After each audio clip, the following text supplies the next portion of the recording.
This is DAB pumps. How do you set a password on the EsyBox Mini 3?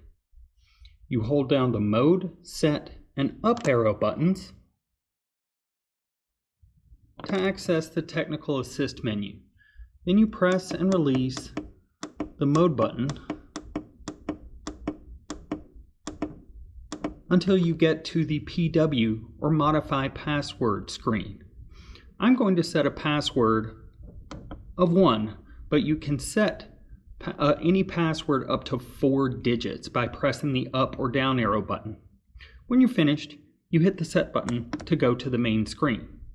To see how this works, we will try to change the pressure setting on the pump by holding down mode and set. Now, when we try to change the pressure setting, it requires us to enter a password. So I enter my password, which is 1, and then I press mode.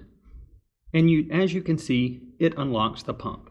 I can now change the pressure setting.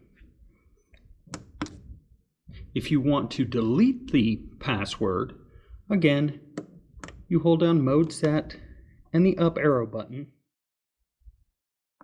to go to the technical assist menu, and you go back to the PW or password screen.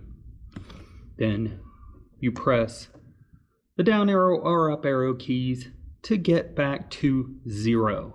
When you're back to 0, you press set, and that will delete the password. Thank you for watching.